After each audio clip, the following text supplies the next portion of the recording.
5, 4, 3, 2, 1. KenCast. Hey everyone, welcome to Saturday and welcome to another KenCast. Today we have an amazing show for you. As you might have seen by the thumbnail, we're going to be talking about Terry Silver and how Terry probably will win everything because he's invincible. Of course, you're free to disagree with us, but you know, tell us in the chat what you think, and then hopefully we'll be able to convince you of Terry's true awesomeness. Now, in order to have this important conversation, I have a very special guest. You may have seen him on stage. He's a comedian. He's a performer. He's a motivator. He's a professional motivator. He's an actor. He does everything under the sun. And in many ways, as you'll see, he's really the best person to talk about the inevitable success of Terry Silver. It's my pleasure to introduce our special guest, Rich Baker. Rich! Thanks for joining us today. Because he's invincible. That's right. Nice. So everyone, Rich, he has a lot of interesting credits to his name. Not only is he a brilliant improvisational comedian on stage, he's a filmmaker. He actually helped with Cobra Kai, which we'll get back to in a minute. And then he also taught Gianni DiCenzo, who plays Dimitri on Cobra Kai. And this is here's a shot from a show. Oh, nice. There's Gianni, and Rich was running this show and in it. And Rich, can you tell us about this show and your background with Gianni? Yeah, absolutely.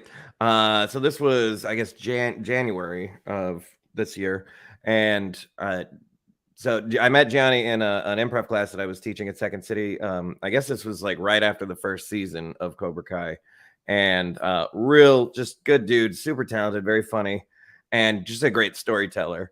So I have this show where I bring a guest storyteller on, and then me and 5 other improvisers riff, like we do comedy bits based off whatever stories they tell.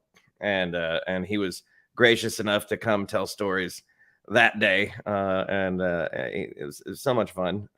He's just, every time I watch an episode of Cobra Kai, I see him, I'm just like so proud of him. He's just killing it up there. Oh, that's awesome. Yeah, and he's super funny too. That was an incredible show. And just so everyone knows, you are, a lifelong fan of the Karate Kid movies. You've seen, obviously follow Cobra Kai. I love your shirt. That's an amazing shirt you have on right there. And guys, we are about ready to launch into this discussion. Detective Bat, Terry won't go down without a major fight. Sure. Totally agree. And in fact, I'll say he's not going down. You know what I mean? It's not happening. Terry's the GOAT. Stuart says, yes, thank you. Hi, Stuart. Good to see you. Nice. Marcia says, hello, everyone. How you doing? Hello, Marcia. We've got Journey to the Other Side is saying, these are cosmic connections. Karate Kid 4 was released on September 9th, 1994. Cobra Kai Season 5 drops September 9th, 2022. Does this mean Julie Pierce is returning? Julie Pierce, played by Hilary Swank. Could we see her? That was Hilary Swank's first screen role. No kidding. I didn't know that was her first one. Wow. It was her first one. And, I know a lot of people on here aren't huge fans of the next Karate Kid. And she has gone on to win multiple Oscars since then. But I don't know, Rich. do you think Hilary Swank, you've seen the show and stuff. Do you think she'd be open to return to Cobra Kai?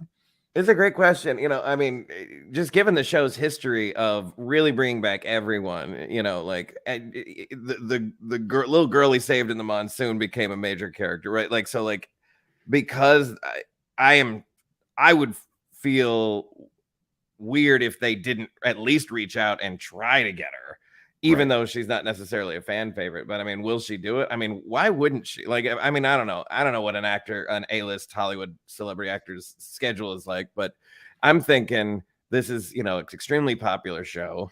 And like, even, she probably wouldn't come on for more than like a guest role or something like, what's her name did in season 4. I can't remember the old girlfriend. Oh, Allie. Yes. Yeah, Elizabeth Shue. Yes. Yes. Elizabeth Shue, right? So she came on for like what, one episode, and you know, like if they brought Hilary Swank back for one, that'd be great. Yeah, that would be incredible. And if they bring her back, I hope they have her fight too. It'd be cool to see her fight and win. George, cool. Thanks for the warm welcome, Ken. Hey, good to see you. Absolutely. Hey, good to see you. Good to see you guys. Hello. So I hope I pronounced that. Soline. Soline Quinnet, I think maybe. Yes, thank you. Jorge, Silver will absorb. I like that word. Absorb Kyler and Tori to achieve his perfect form, and then create the Silver Games. Wow. I love that. I love that mental image. It's like he's drawing in their life essence into himself and just getting bigger and stronger. I love that. Marcia says, we love Rich's laugh. That's great. Bless you. Thank you. Javi says, is Daniel not the villain? He aims to take down someone because they teach a different style to him. Right. I mean, that's a lot of people say, you know, is Daniel actually the villain? And I'm very open to him being the villain. I don't know, Rich, what do you think? Is Daniel Larusso the true villain?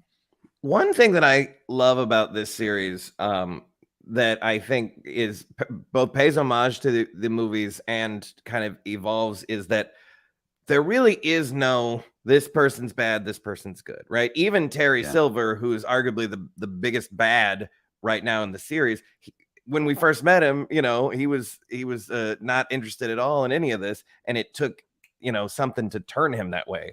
And you know, like every character switched sides. At one point, Daniel was definitely the bully, so he's played the villain role. But I don't think, I mean, even the sensei, like Kreese, like even he has some tender moments, and I'm like, I like that it's like no one's fully bad or good, although they've kind of really set up Terry Silver to be as bad as they get.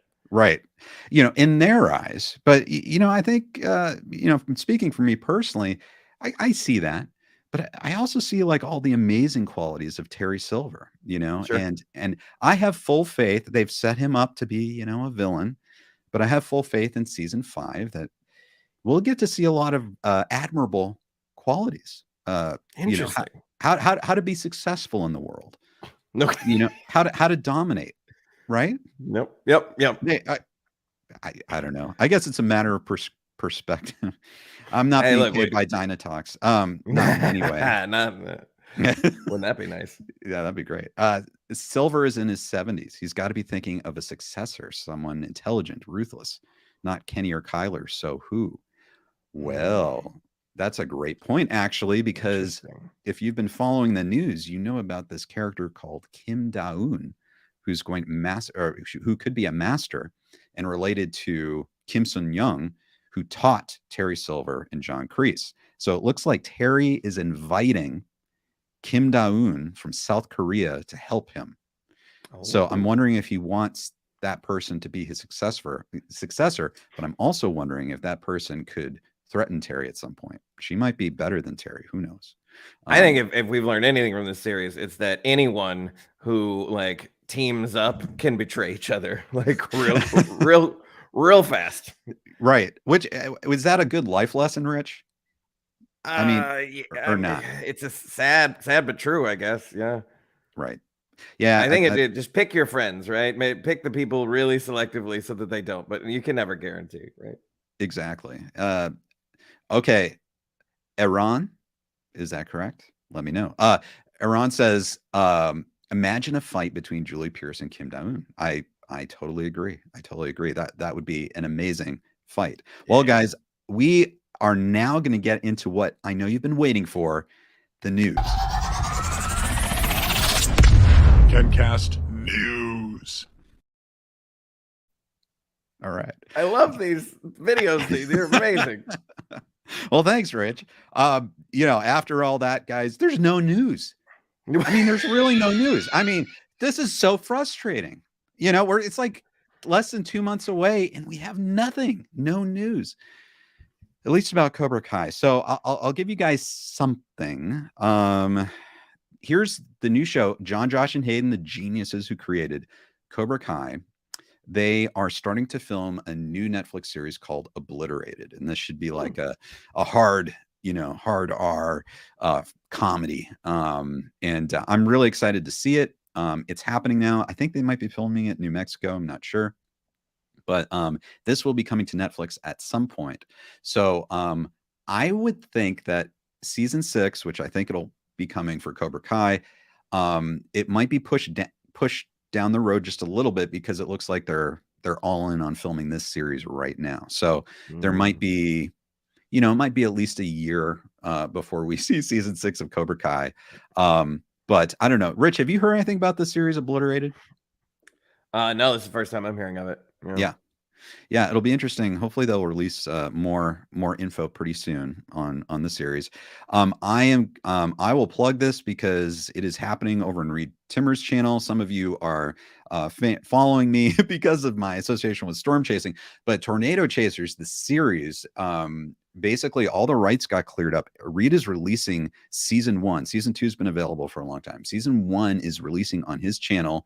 And this is a show that I was a showrunner for season 2 and I edited season 1. Check it out if you like tornadoes. New episode is debuting tomorrow. Go ahead and follow Reed Timmer.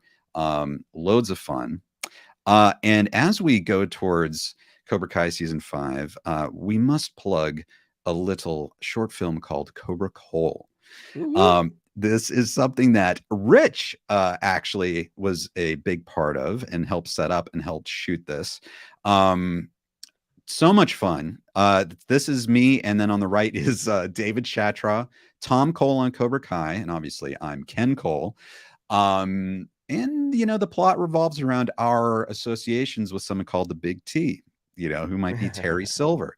And so, again, I'm not saying that this channel or even this stream right now is funded or influenced by Terry Silver. But, I know people have had questions about this. If you have had questions, there's a link in the description. Check it out. Cobra Cole, required viewing for all Cobra Kai fans, I would say. Yeah, absolutely. Yeah. And Rich, you were there. I mean, it was kind of cool. We were we were having lunch. I don't know what you call it, a terrace overlooking the valley at Tom Cole's house, which is kind of crazy, isn't it?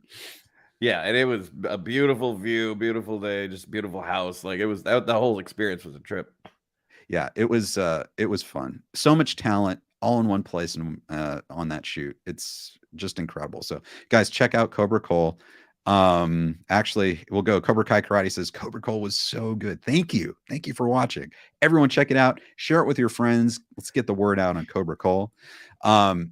Josh says favorite Terry Silver house, Ennis house or Beach House. Well, Rich, I'm going to throw this to you. I have to say I'm always a fan of the Ennis house. Like that is just classic Terry Silver ruling the world house, Mayan temple, like Terry's a god. I don't know. I love that. This Beach House is kind of nice, but anyway, what do you think? What do you prefer? Yeah. No, the Ennis is definitely. I live with I can see it from where I live. Oh, so that's right, because you're in Los Feliz, right? I mean, you're right up that hill. It's like a beacon, right? Yeah. Oh, yeah. You can see it. I mean, if you don't know what you're looking for, you might have to point out, but I mean, it's very, very visible right on the hill of where all the rich houses are. As far as which house, I mean, I would take either, but right. Yeah, I got to go with the Ennis house is classic. Right. Exactly. Iran says, yes, Ken, you said my name right. We got it, Rich. We got it. That's great. We did it. Alex says Cobra Cole 2. When? Well, that's guys, get the word out. I mean, I don't know about you, Rich, but like, I think everyone involved would love to keep doing more. So there's a whole story in mind. So guys, spread the word. Let's get more people know about it. And maybe we can see a continuation of the Cobra Cole story. Thank you, Cobra Kai Karate. Yes, Cobra Cole is a must watch. Liz, great to see you. Liz says Ennis house is one of a kind, much like Mr. Silver. Yes, indeed. True. I totally agree. Okay, so Rich, we'll get back to your comments, everyone, in just a second.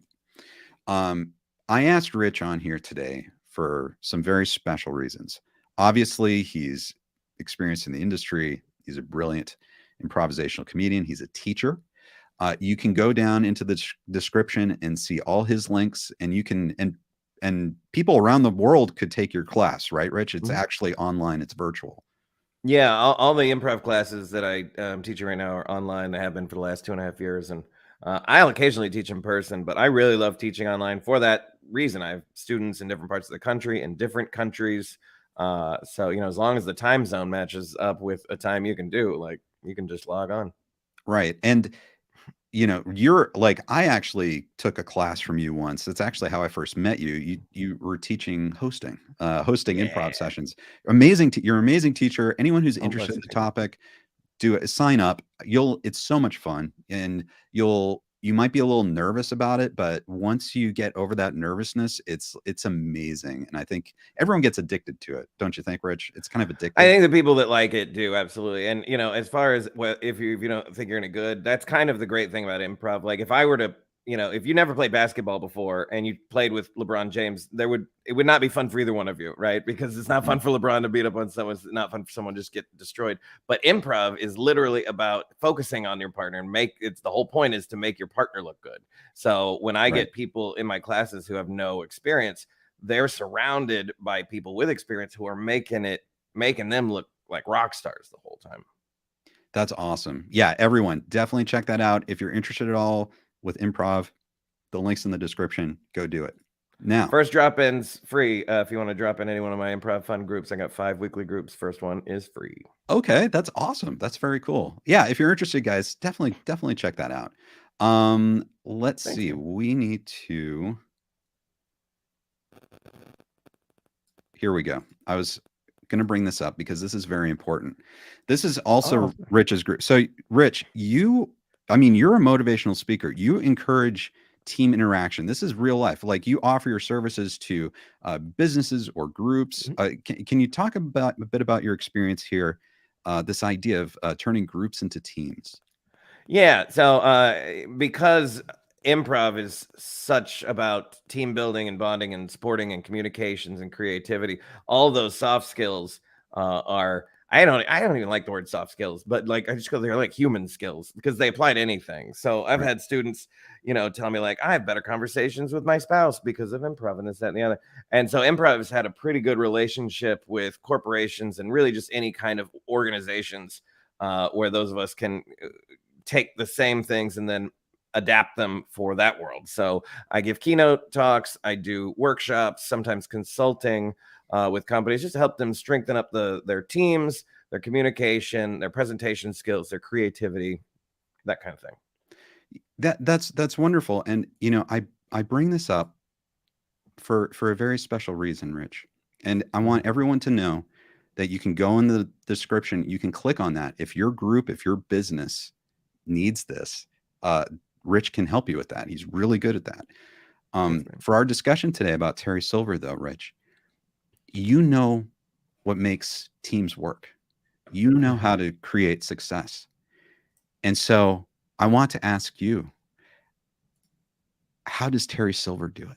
He does it. Dynatox is an amazing Sure. company. He is about to control the valley. And what do you think? What do you suspect Terry Silver does right that you tell people to do in your classes?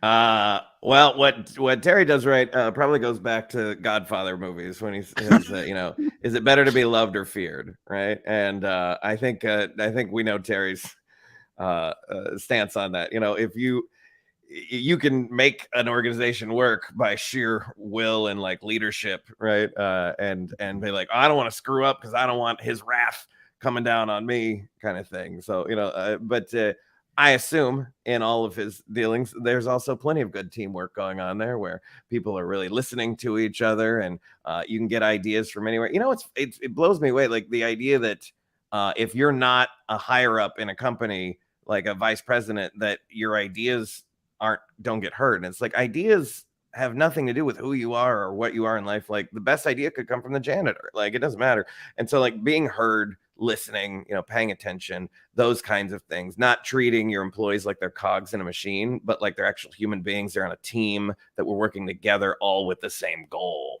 And my guess is that he couldn't possibly have an organization that successful without having a lot of good teamwork happening. Right. So, Seth, thank you. I love Cobra Cole. I don't like the heat you bring. That's a great line from Tom Cole there. That's great. So say in the situation like Cobra Cole, someone is working for someone like Terry Silver. Okay. Sure. This guy wants things a certain way. He wants control over everything.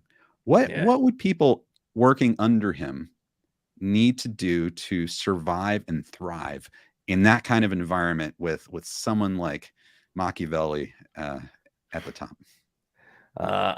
Unfortunately, they would probably survive by doing the old school draconian ways of business, which would be taking credit for ideas that weren't theirs, shifting blame to other people when it was actually on them, selling people out, doing that kind of thing. Because if you've got a dictator ruling you, then you kind of need to play by their rules. I see. So are you saying like Terry's organization, would you say it's sustainable or not sustainable the way Terry likes to run things?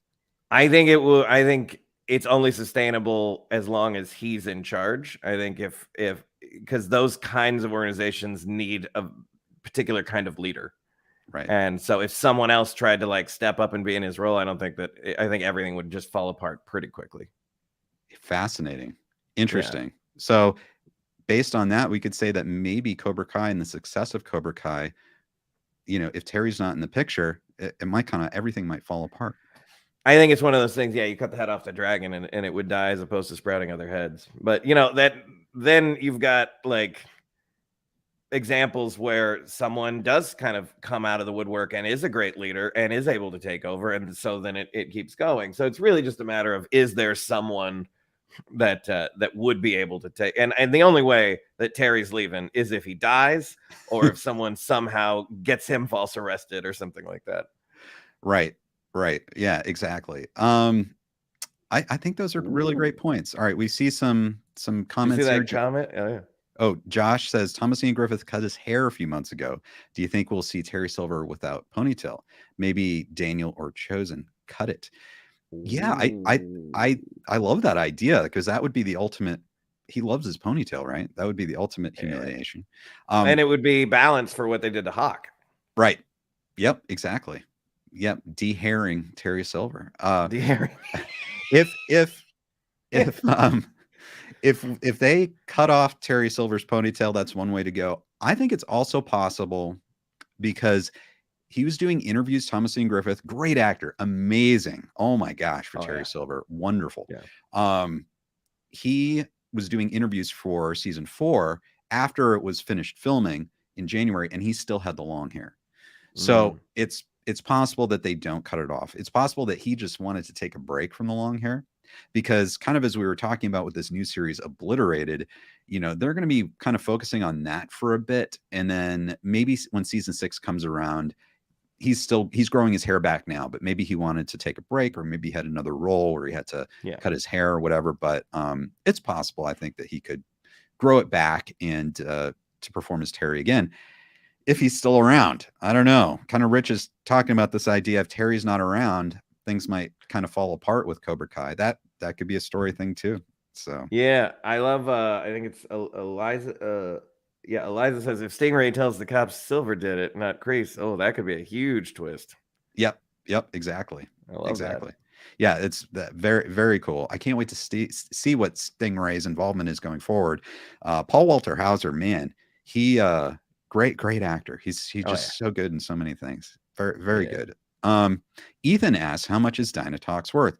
Well, I'll give you a hint. If you check out Cobra Cole, we reveal that.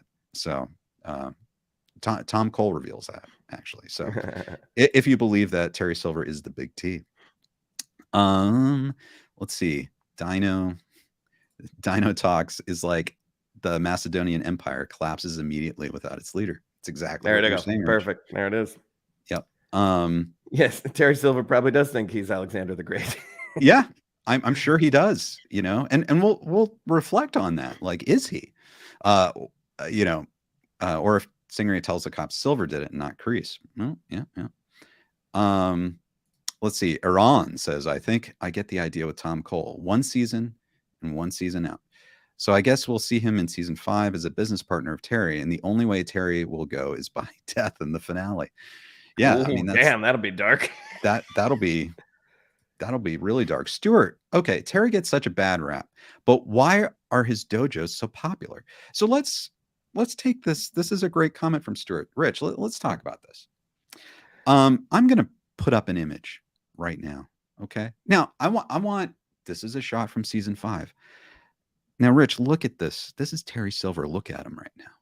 I mean, just what emotions, what thoughts wash over you? What is your gut instinct when you look at this guy and his ability to be successful? Power, confidence.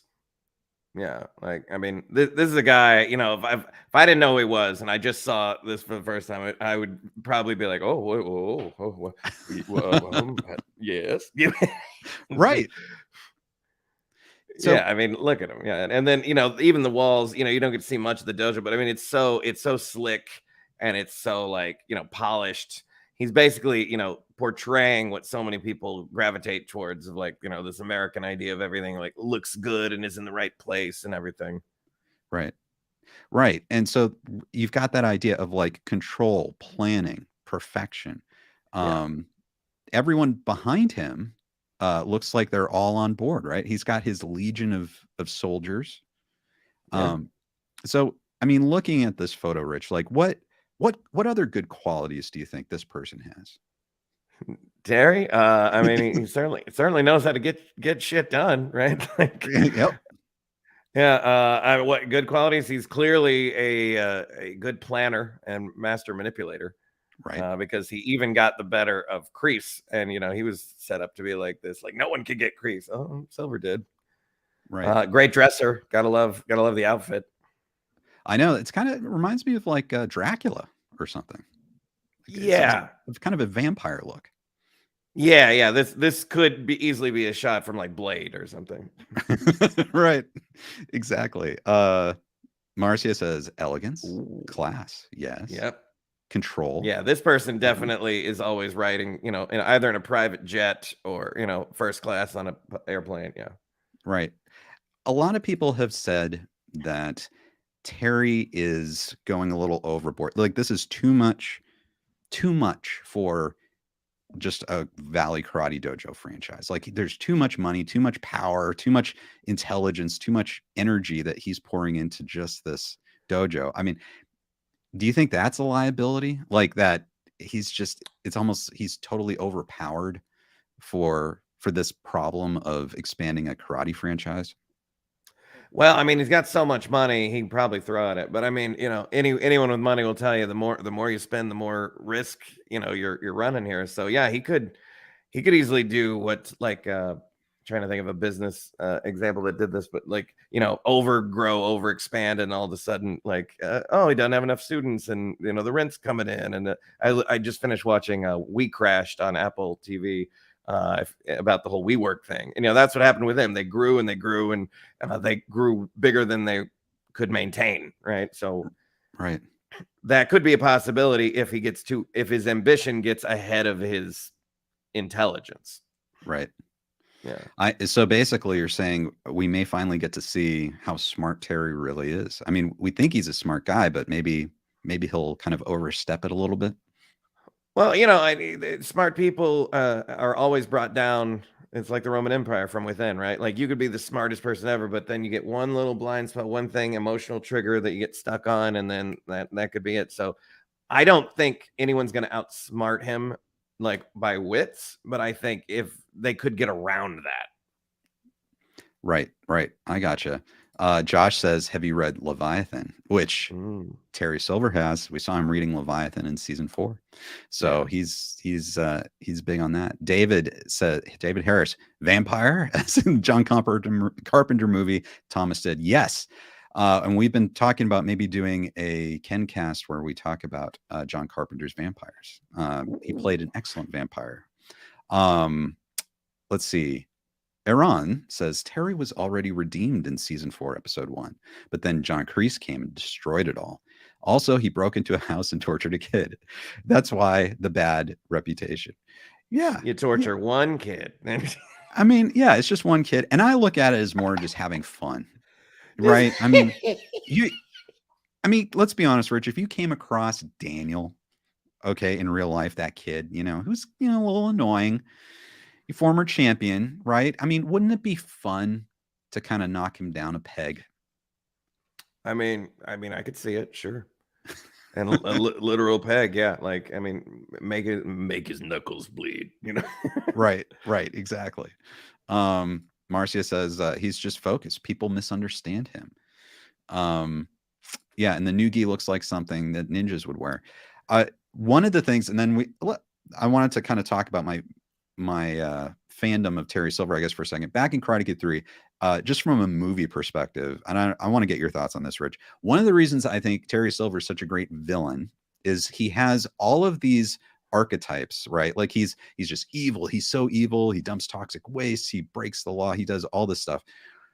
He has the world in the palm of his hand, but he stops. He stops everything to like just kind of torture this kid. Like, I think that's unique in movie history. I think it is, where a villain he's doing everything. He has control of the world, but he just stops it to just focus on this very little thing. I don't know. Yeah. Isn't that kind of unique? I don't know. I can't think. I mean, now that I never thought of it before, but yeah, I can't think of another example. And you could turn that into, I mean, obviously he's torturing a teenager, but you could also look at the other side, which is the reason he stopped doing everything was to help out a friend who, he cared about. Right. Which is kind of noble. I think, if you look at it that way. I mean, in a way. Yeah, noble. Yeah, Yeah. We try to positively spin Terry. I get it. He's a that there's no reason the third Karate Kid should have been a good movie. The third sequel to a good movie in the 80s was never a good movie, right? Rarely was the second and yet the Karate Kid found 3 different ways to make 3 different movies that were really good. And I think Terry Silver was the main reason why that movie was way better than it should have been. Right. Yeah, I 100% agree with you. Eliza says Stingray will be the key to Silver's demise, but Silver's too smart to just get away. He's got backup plans upon backup plans. Oh yeah. So, yeah, if he gets in trouble with the law, he's on a secret flight to Vietnam or something. Like, he's getting the hell out of there. Right. It's like he's played this game before. Like, he knows, like, he's corrupted local government officials. Obviously he was bribing the DA, Willie Cole, who might be related to Tom Cole, might be related to Ken Cole. But he was used to doing all this stuff to get his way. I mean, he worked outside the law. So it seems like Stingray and his accusation against Terry, that might seem like a big thing now, but I bet Terry knows exactly how to get. I bet he's planned for that in case Stingray turns. It's just one kid, just right? You build 100 bridges. Do they call you a bridge builder? You torture one kid. Right. Let's see. Aren't the good guys supposed to wear black? Chuck Norris reference. Yes. Very good. All right. So Martin Cove, who plays John Kreese, Ross says, posted on his Instagram story about him going to prison, but he says where Kreese is, he is really in prison. Interesting. That's really interesting. I'd have to look at that because, I'm not sure what that means. Is that I guess, was he trying to give an ambiguous tease as to where Kreese is? That's interesting. Do you make anything of that, Rich? No, but I'm getting on Instagram to see what this is all about. Nice. Yeah, absolutely. Seth said he did it for a military buddy who saved his life, right? Detective Bat says the only person who could truly bring him down is Kreese. And that might be true because Kreese would be the one who saw Terry weak, back in the army in those flashbacks in Vietnam. I think everyone else probably in Terry's life has never seen a weakness in him, except Kreese saw him afraid and out of control. And so maybe Kreese can somehow drill into that and get at Terry. I don't know. I don't know what it's going to be, but I just have this suspicion that somehow it's going to be like Vader and Emperor Palpatine of just like, it's like, you know what? We're both unredeemable. I'm taking him with me, kind of thing. Like, I don't know how Cobra Kai would do that, but I could see that being something of like his like last act, taking down Silver or something. Wow. That's pretty epic. Yeah. I would, there are just so many like epic ways this can end. And that would be very cool to see. I will say I'm such a fan of Terry Silver. I hope they don't ever like kill him. I hope he's always out in the world, but if they have to kill Terry Silver, I hope it's something epic like that. Oh yeah. If he's dying, it's going to be a story. Yes. Although I just can't imagine that. I mean, there's not been any. The only death on the show has been, the guy who died from cancer, right? Like even Miguel, like surgery, he's okay, but like, well, if they started going dark, that would be an interesting take. Right. Because, and let me get your thoughts on this, Rich, because when this series came out, Cobra Kai, it was actually pitched as a comedy like that. The first press releases were that, this is a comedy series, and it's probably more of a dramedy, but it definitely has that lightness about it. To me, it doesn't seem like the type of show that people die. Like, at least main characters die. It doesn't seem like that type of show. No, so, I mean, what are your thoughts? Just kind of, as a writer, just in comedy, would that kind of mess with the vibe of the show to start killing? Would definitely turn it. Yeah, absolutely. Yeah. The funny thing about this is, it's like it's like the 80s action of karate of like, yeah, we're beating the hell out of each other, but the next day everyone's fine. Maybe a bruise or a band-aid or an arm in a sling, but we're all fine. It's fine. Right. And like, as you said before, you talked about changing sides, like everyone changes sides. And, oh yeah, it seems like if you've changed sides, there's no real hard feelings because you've changed sides. You know what I mean? Like the grudges, maybe aside from Daniel and Johnny, the grudges don't seem to last too long if you change allegiances, right? I don't know. Yeah. So, Ben, good to see you, Ben. The camera footage may be gone by now. Silver is just too smart to forget about cameras in the back room. And and Ben's talking about, the cameras that are set up in the Cobra Kai dojo, and that might have captured him beating up Stingray, and that would be incriminating evidence. And, I agree with you, Ben, and I agree with you, Rich. It's like he's too smart. He's got he's not going to be defeated by camera footage of his own facility. Come on. I don't think so. No, if they're gonna take him down, they gotta work hard to do it. Right. And I'll bring this up again. I mean, look at this, guys. For longtime viewers of Karate Kid 3, for Cobra Kai, this is a look that we haven't even seen in Cobra Kai yet in season 4. This, to me, looks like the full ascendancy of Terry Silver. This is him in his true form. He wants to destroy the world, and he is smart. He understands how criminals work. He understands how to control criminals and the law. I don't think he's going to be caught off guard by some silly, there was secret footage or something like that. It has to be way deeper than that. That's just he's full Vader right now. He is like, it's the whole season, I assume, is going to be about trying to take him down, and just failed attempt after failed attempt until they finally, something happens at the end. Yeah. Oh, absolutely. And Marianella says Terry Silver's manipulation in Karate Kid 3 went so far, it made Daniel forget that a couple months ago he had fought to the death and won. He completely forgot that he wanted to quit. And that's the other side of Terry. It's like, not only is he great, I mean, he is a mental manipulator.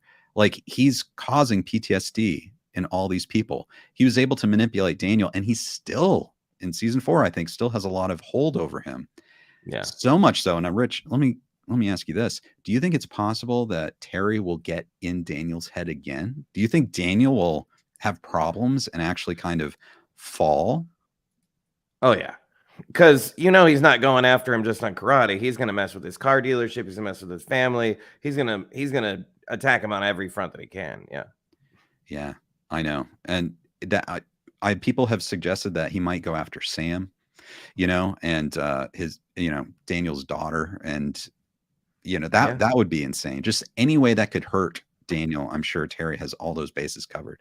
Well, and I'm also thinking, with the whole like father sons things and different people like if with Larusso's son being kind of the bully, like is Terry gonna kind of manipulate him at some point? Like, who knows? Right. Yeah, I mean, he'd be perfect for it. It's like kind of like attitude problems. Yeah. It seems like Terry, that's fuel to Terry. He loves that. Yeah. Your anger, drink it in. George says, I've been gone for a long time now. Can you please give me a small recap? Well, please reply. Well, George, thanks for watching today. The recap is, Terry's going to win. I think Terry's amazing. Right. Yeah. I know. So Ken, I got to ask you this question because you're such a Terry Silver guy. I think I know your answer, but sure. Who wins in a fight? Terry Silver at his prime or Chuck Norris at his prime? Oh, Terry Silver at his prime, 100%.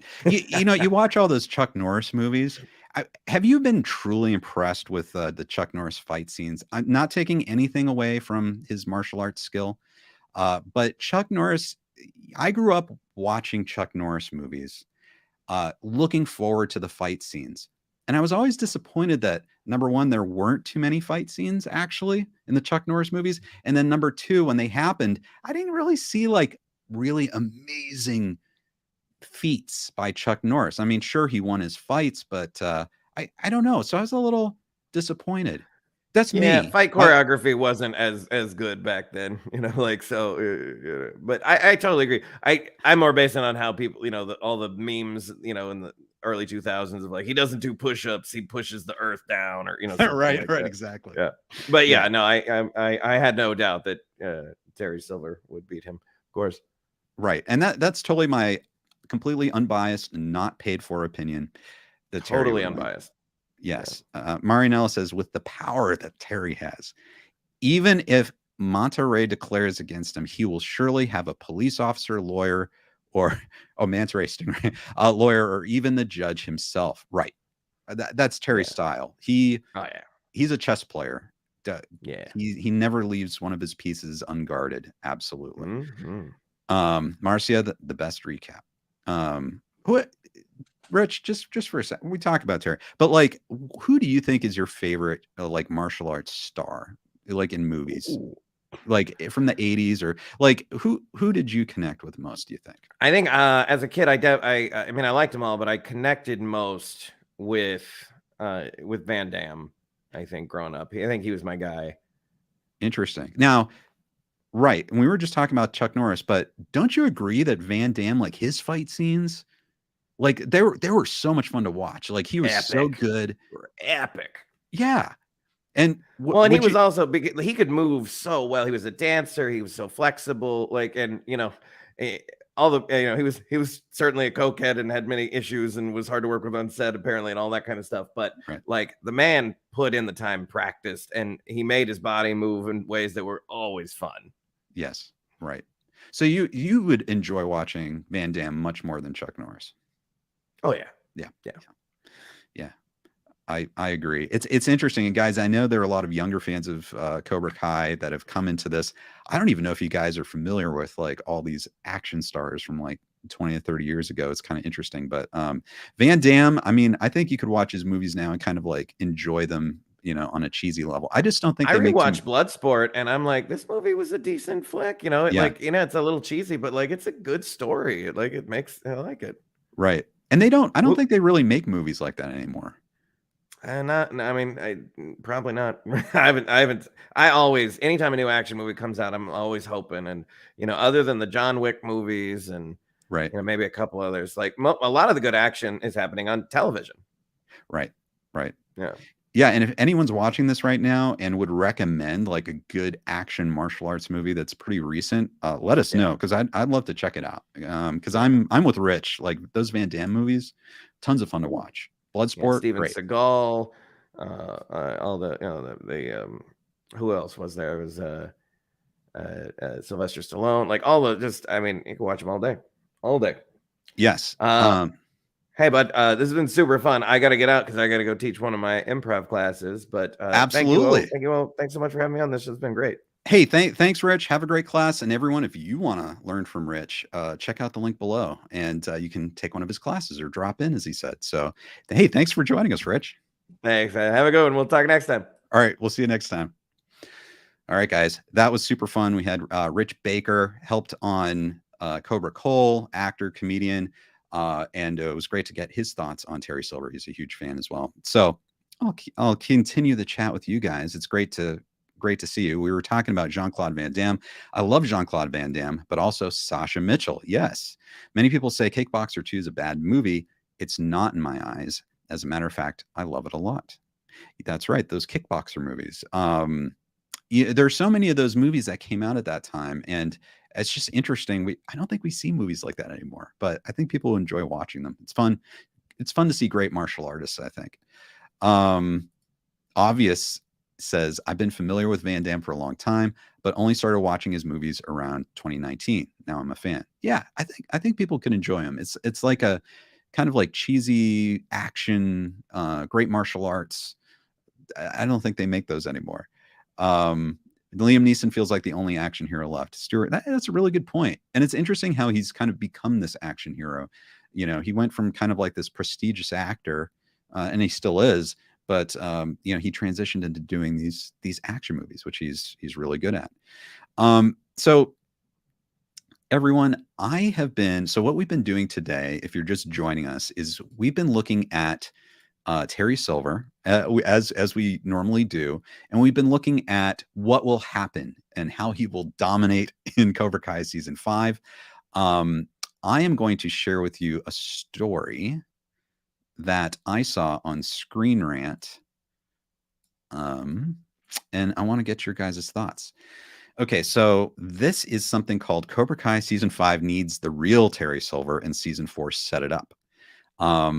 So this is published by Screen Rant 3 days ago by Marcelo Late. I hope I'm pronouncing that right if you're watching. But basically, let's tear into this. Terry Silver returned in Cobra Kai season 4, but it is season 5 that can actually bring the true version of the Karate Kid 3 villain back. Ever since Kreese appeared at the end of Cobra Kai season 1, the Karate Kid Legacy show made it clear that a wide range of cameos and returns from the original movies could be expected. After teasing Terry Silver throughout season 3, Cobra Kai finally brought the villain into the mix, but with significant changes regarding how he was portrayed in Karate Kid 3. So this article kind of goes into detail about how Terry was kind of changed a bit from Karate Kid 3, that he wasn't this over-the-top maniacal villain for most of the season. But by the time we get to the end of season 4, he's basically drinking champagne and he's turned back into the Terry Silver we know and love. So this article makes the case that, yeah, he was crazy in Karate Kid 3, but we need that Terry back. And I personally agree with that. I would love to see full Terry Silver.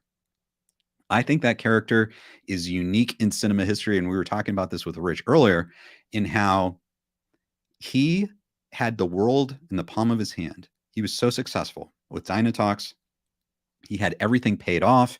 DAs paid off, law enforcement. He was able to do whatever he wanted. Even in Cobra Kai, he said he had the world in his hand. He conquered the whole world, or he came really close. But then he decided to put that on hold and to step away, just to kind of, mess with, torture, whatever you want to call it, Daniel Larusso and Mr. Miyagi. So he had the world in his hands and he stepped away and just focused on these characters, and he suffered a loss. And I think that's really unique in movies. And I would say that separates Terry from being sort of this archetypal villain, because usually the goal of the villain is to achieve something new, bigger at the end of the movie than he's ever done before. He wants to take over the world. He wants to do this horrible thing that's going to affect people. And the hero comes in and stops him and saves the day. That's usually what happens. But we rarely see a villain that has the world in his hands, but then decides to focus on just one little thing and then loses. You know, I think that's pretty unique. I think that's why Terry is a great villain. Ariel, so good to see you, Ariel. We want to see Terry fight Terry Silver. We want to see Terry fight Mike Barnes. Right. And I think that has to happen. If Mike Barnes comes back, I think we're going to see a fight between Mike Barnes and Terry Silver. It seems like Terry needs to fight lots of characters in Cobra Kai. And that's why I think we might see Terry into season 6 and beyond, because there are so many conflicts going on, not only with John Kreese and Daniel Larusso, Johnny Lawrence, look at what happened there. Mike Barnes coming back, that would be a fight. We've got his new ally, Kim Da-eun, right? But what happens if Kim Da-eun wants to take over and challenge Terry at some point? You know, there's so many conflicts that Terry could have that personally, I think it's going to take more than one season to resolve them. That might be wishful thinking on my part, but I think and I hope that we'll see Terry Silver in season 6 and beyond. Let's see. Yep. Let's see. We got that. Marcia says, I actually agree with this article. Release more craziness. I agree. And I think they can now, because they've set it up properly. We've seen all these different phases of Terry's personality. We see where he's come from. So I think if they go to that more extreme level, it'll be more grounded. It'll make sense. And it won't just seem like he's being evil for the sake of being evil. Hopefully it'll be just pure enjoyment. So, Emo Billy says, hey, what's up, everyone? Hey, good to see you. Good to see you. Liz, Terry would have to rediscover his love of Colombian nose candy to get back to his 80s self. Yeah, that's true. Some people, and I don't know, I think did Watch Party, who's another great channel, check out Watch Party. He might have done a video where he thinks that Terry may have already started using cocaine again, especially in that scene where he faces off against Johnny Lawrence. So check that out. Let me know if you agree with that. That would be kind of a, inferred thing, not explicit, but might be up to your own interpretation. But let me know if you think it's possible that Terry might have already started using cocaine again. Okay, that is a follow-up to a previous comment from Marcia. George says, I think that Terry will ignore Daniel, but Daniel will be the picky one. This is probably what he meant by I told you not to play with fire. Yeah. Because Daniel has that part of his personality too. He can't let things go. Obviously, he's bringing in Chosen. And it's kind of an interesting idea. The idea that everything would have been fine, maybe for his family, his life, if he just let Terry do what he does. But Daniel just can't let him do it. So he might be inviting a world of hurt, for him, his family, his business. I am just so excited to see what's in store for Daniel in season 5. Let's see. We've got, sorry guys, it looks like we're getting some repeated comments. Kay says, if Terry only were to be involved in 3 more fights, which 3 would you have to see? That's really tough. A lot of people want Chosen versus Terry. Let's see. There's Chosen versus Terry. There's Johnny Lawrence versus Terry. There's Daniel LaRusso versus Terry. There's Mike Barnes versus Terry. There's John Kreese versus Terry. My gosh, there could be Julie Pierce versus Terry. Stingray versus Terry. I don't know. I think, honestly, if it's possible to have a fight between Stingray and Terry Silver, maybe Stingray will get some skills. That could be really entertaining. But I think I'd be interested to see Johnny Lawrence versus Terry. I guess Daniel LaRusso versus Terry. I don't know. That's tough because I'd love to see Chosen and Mike Barnes. So maybe Chosen, Mike Barnes, and Johnny Lawrence. I'll just say that. Although there are a lot that I'd like to see. We'll see what you guys think. Ben says Sean Kanan has been teasing for months about coming back. Yeah, he has. We had Sean for an interview way back over a year ago on this channel, and you can check it out. And I asked him point blank if he was going to come back, and he says he could neither confirm nor deny.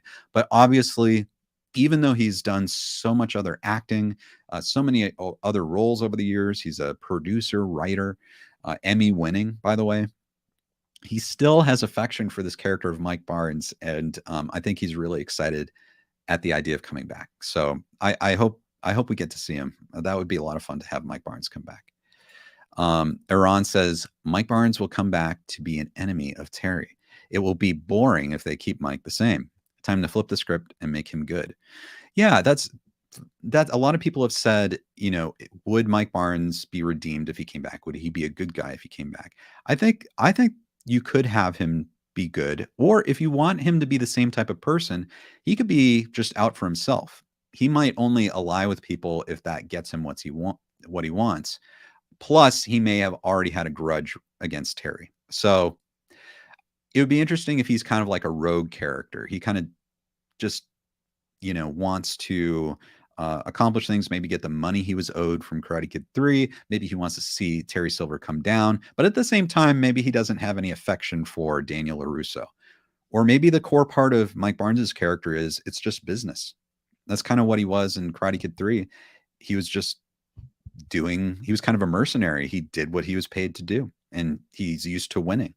So maybe that will be a core part of Mike Barnes's personality if he comes back. Leon says, will there be a follow-up to Bigfoot Me? Wow. Thank you for asking, guys. Yeah. There's this short film. It's actually in the description down below. I put it on YouTube recently. It played in film festivals around the world, called Bigfoot and Me. If you guys like Bigfoot or kind of fun, like comedy, or I don't know what you'd call it, kind of like a touching comedy, just a very short film. I had some ideas for more Bigfoot. We've got to get Coleman Degman in here. He played Bigfoot in that movie and did such an amazing job. And I would jump at the chance to work with Coleman again. He was just so good as Bigfoot. So if you haven't seen that, check it out in the description, Bigfoot and Me. I think you'll like it. Let's see what else. Marianella, all against Terry Silver. Right. And that might be what it takes. You know, Terry might have to go up against multiple people at once, really, for there to be a chance that you could take Terry down, you know. And even in that case, I'm sure Terry will have backup plans and reinforcements and aid, people willing to assist him in that fight. So it's going to be very interesting. Hayden Schlossberg, who is one of the co-creators of Cobra Kai, he's a showrunner of Cobra Kai and a huge Terry Silver fan. You know, as we've talked about before, he said that this is a different Terry. He's not playing silly games like the win a point, lose a point in Karate Kid 3. He's much more focused, new methods, new techniques. So I have to believe he's bringing all his intelligence to bear and all his cunning to bear on achieving his goals. So I'm very excited to see what's going to happen with Terry Silver in season 5. Emu Billy says, I wonder if someone isn't part of Cobra Kai that the creators ask them to neither confirm nor deny when people ask if they're coming back. I think so.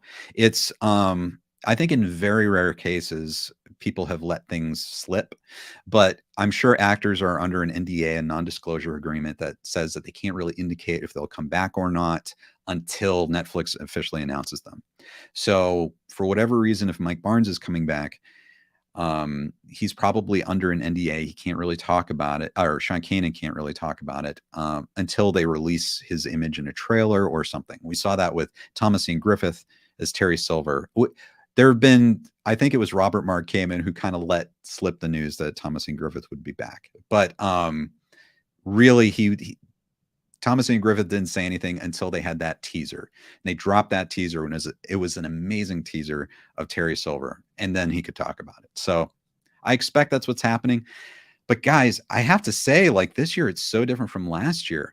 At this time, we were deep into conversations about Terry Silver and what was going to happen in season 4. And there was already a lot of material to talk about. And the release date was December 31st.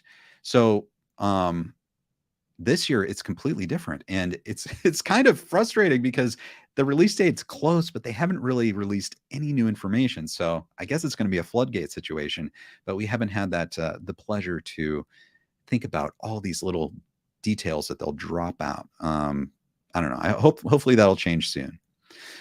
Josh says Terry had weakness, but he knows it before his enemies. This is the reason because old Terry is more dangerous than young Terry and always wants to learn more. Right. He's smarter. He's much more experienced. You know, he's conquered everything. Just in the business world, he's conquered everything. He's conquered his weakness, John Kreese. So this is a very dangerous guy. And I'm curious to see what it will take to bring down someone like Terry Silver. Of course, I think he can't ever truly be taken down. I think that even if there's a temporary loss or setback for Terry, he'll retreat into the background and he'll always be lurking out there waiting for his chance to come back. That's just my opinion as a Terry Silver fan. Ariel says she wants to see Terry Silver versus Johnny Lawrence. That's great. I would love to see that too. Liz says, I see present day Mike Barnes as a co-belligerent against Terry rather than an ally with Daniel. Yeah, that's a good way to put it.